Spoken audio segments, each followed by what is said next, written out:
Beleza, pessoal. Vamos localizar aqui onde é que a gente está no curso de eletricidade, né?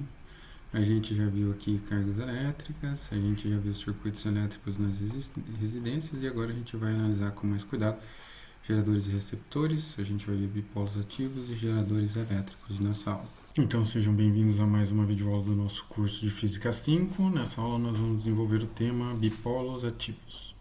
Como objetivos dessa aula, eu espero que ao final você seja capaz de caracterizar bipolos ativos, geradores e receptores, determinar a força eletromotriz e a resistência interna de geradores elétricos, interpretar a equação característica e a curva característica do gerador, e determinar o rendimento de um gerador. Então, como introdução, eu gosto sempre de falar de alguns dos objetos que serão temas de estudo, de algumas das suas aplicações. Então, vamos falar um pouquinho sobre bipolos ativos e passivos. Eles são elementos de circuitos elétricos e eletrônicos,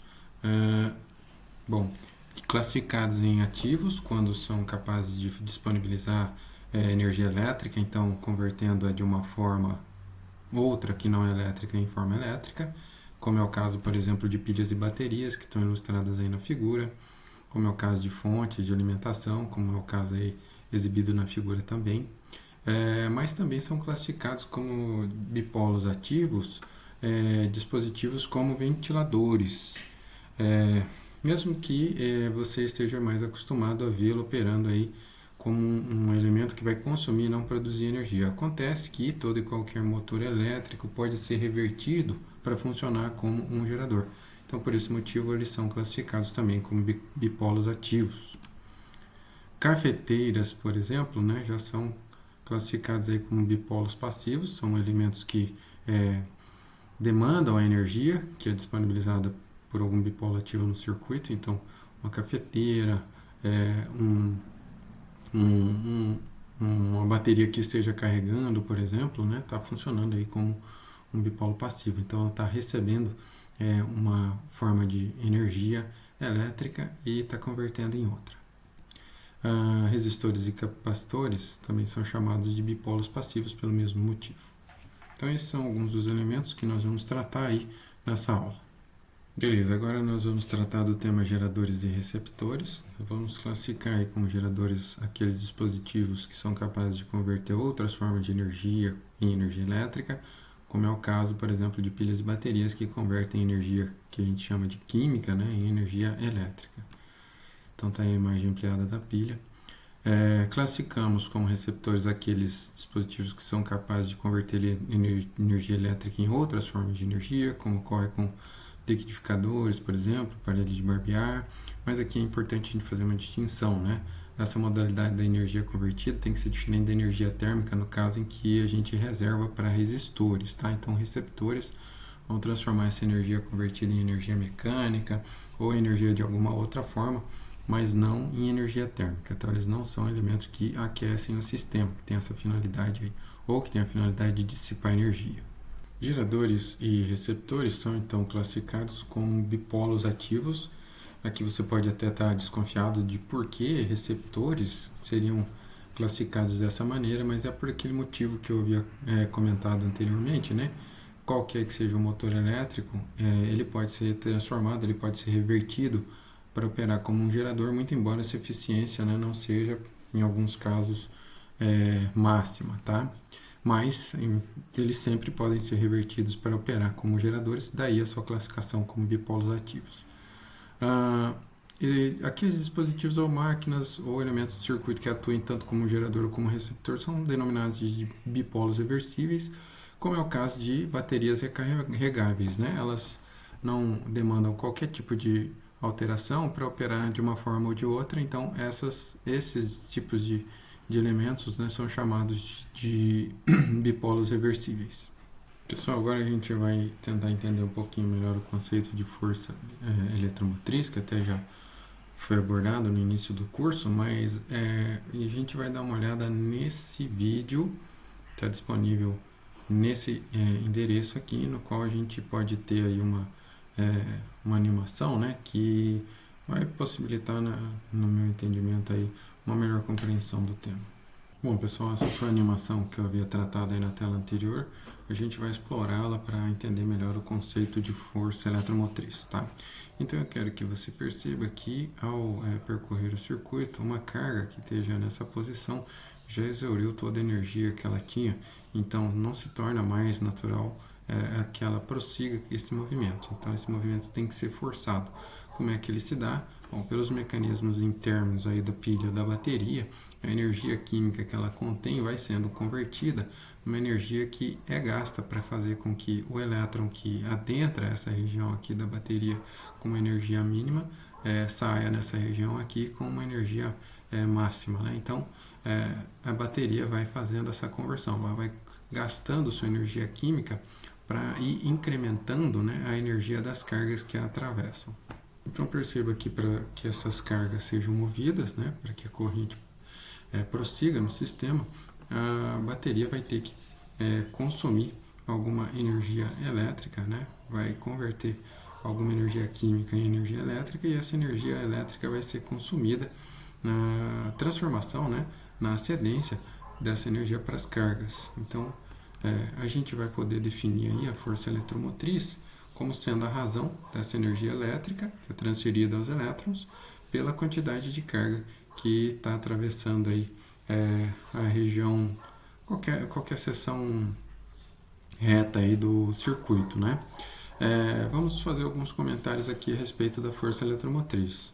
Então vamos ressaltar aqui que a força eletromotriz ela tem uma nomenclatura inapropriada porque não se trata de uma força. Pela definição, a gente acaba de concluir, né, que ela é um potencial elétrico e como todo potencial elétrico permite fazer comparações de diferenças, porque você pode ter regiões aí de um circuito com elevada energia elétrica, mas também com uma elevada quantidade de carga, de maneira que não se pode fazer comparações mais rigorosas, né, dessa forma. Então divide-se a quantidade de energia pela quantidade de carga para que se tenha energia por carga, que aí sim aí você pode fazer comparações entre essas energias por cargas em diferentes posições dos circuitos e determinar com segurança que região tem mais energia por carga que outra, né?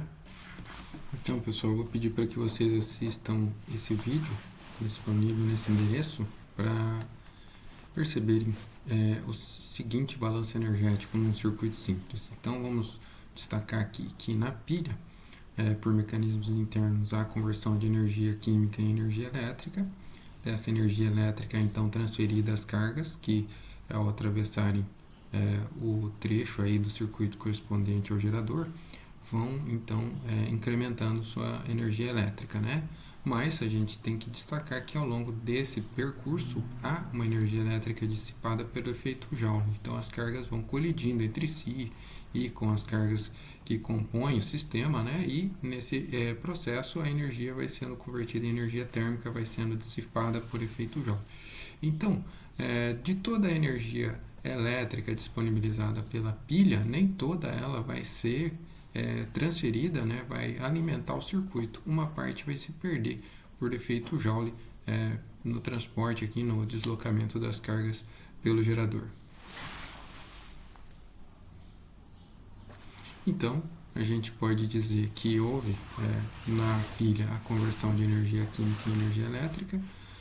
Ao longo do percurso das cargas pelo gerador há uma dissipação do efeito Joule e aí a energia disponibilizada, a energia resultante, né, dessa diferença aí é disponibilizada ao circuito para, por exemplo, alimentar um LED. Então agora a gente vai deduzir a equação característica do gerador, utilizando aí a conservação de energia, claro, considerada aí apenas do gerador, né? Então veja que a energia disponibilizada, que é aquela energia disponível nos polos, nos terminais da bateria, vai ser a energia total que há disponível para a bateria, que é justamente aquela energia química que vai ser convertida em energia elétrica, né? Menos a energia que é dissipada quando do movimento das cargas ao longo do gerador. Bom, se a gente considerar isso por carga, ou seja, dividindo isso pela carga que vai atravessar o gerador, então a gente pode concluir que o potencial elétrico, a diferença de potencial elétrico nos terminais do gerador vai ser a energia total que ele tem à sua disposição, que é a chamada força eletromotriz, menos o potencial dissipado por efeito Joule, quando do transporte, quando do movimento das cargas ao longo do gerador. Então, essa aqui é a chamada equação característica do gerador. Então, só para consolidar nessa equação, V é a diferença de potencial nos terminais do gerador que você consegue medir, por exemplo, com um voltímetro. Epsilon, né, é a força eletromotriz do gerador, que depende de como ele foi construído. R é a resistência interna do gerador, que também depende da construção. E I é a corrente que vai fluir no circuito. Bom, agora a gente vai dar uma olhada na curva característica do gerador e ela vai ajudar a responder algumas perguntas que talvez você esteja se fazendo, né? Como medir aí, determinar a força eletromotriz, a resistência interna de um gerador. Então, uma das formas de a gente fazer isso é construir um gráfico com as medidas da tensão em função da corrente, né? Quando o circuito estiver aberto, não tiver corrente nenhuma, a diferença de potencial que você vai medir colocando as ponteiras do voltímetro nos terminais do gerador é a própria força eletromotriz desse gerador. Bom, se você monta aí um circuito e coloca uma resistência, por exemplo, variável nele, faz essa resistência variar, isso vai produzir uma variação na corrente, e aí quando essa resistência atingir um valor nulo, né, se for o caso, se for possível de fazer isso, vai se atingir uma corrente que é chamada de corrente de curto-circuito, que seria obtida, é claro, se você fechasse, né, o circuito com um fio condutor ligando um terminal ao outro do gerador. Muito cuidado, não faça isso, né? Mas se você tiver um reostato, você pode ir reduzindo a sua resistência e depois extrapolar o gráfico para tentar determinar essa corrente de curto-circuito. Veja que com o valor da força eletromotriz, que você já determinou com a medida da tensão entre os terminais do gerador com o circuito aberto e com a corrente de curto-circuito, que você pode obter extrapolando esse gráfico, você poderia determinar, por exemplo, a resistência interna desse resistor. Pronto, você já conseguiria determinar esses dois elementos aí do gerador. Agora a gente vai falar sobre o rendimento para concluir essa aula. Ele vai ser a razão entre a potência útil e a potência total, né? Então, para você saber o quanto que está rendendo, qual que é a eficiência do seu dispositivo, você faz essa razão, né? Quanto que ele disponibiliza de energia, que é essa potência útil, divide isso por quanto ele poderia se disponibilizar caso ele fosse um gerador perfeito, por exemplo, um elemento perfeito, né? O que é determinado pela potência total. Bom, quando a gente substitui aí os valores de potência útil e potência total, a gente chega à conclusão que esse rendimento é a razão entre a diferença potencial nos terminais do resistor e a força eletromotriz que ele tem, né? Então, pela conservação de energia, esse rendimento tem que ser menor que 1, porque, claro, né, nem toda essa energia total vai ser convertida em energia útil devido aos efeitos, aí, os mecanismos de dissipação de energia, no caso, principalmente, o efeito Joule. Então, como conclusão, a gente pode dizer que você, nessa aula, aprendeu que são dipolos ativos, que são aqueles elementos que disponibilizam energia ao circuito, né? Geradores, que são aqueles dispositivos capazes de converter outras formas de energia em energia elétrica. Receptores, que são aqueles que vão converter essa energia elétrica disponível em outras formas de energia, como, por exemplo, a energia mecânica. Destacando que aqui a gente tem que separar de receptores os resistores, que são aqueles elementos que convertem energia elétrica em energia térmica. Então, receptores não incluem os resistores, né? Você aprendeu a determinar a força eletromotriz, o que ela é, né? Como determinar, e a resistência interna dos geradores elétricos, utilizando lá o gráfico, a curva característica do gerador.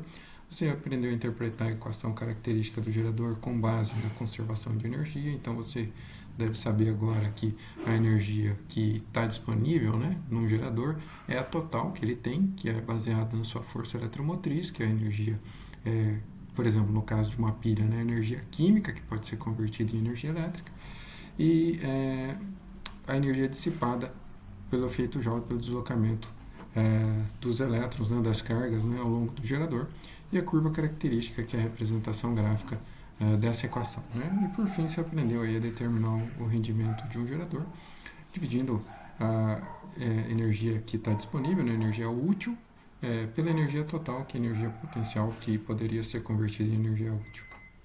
Então é isso. Meu muito obrigado e até o nosso próximo encontro.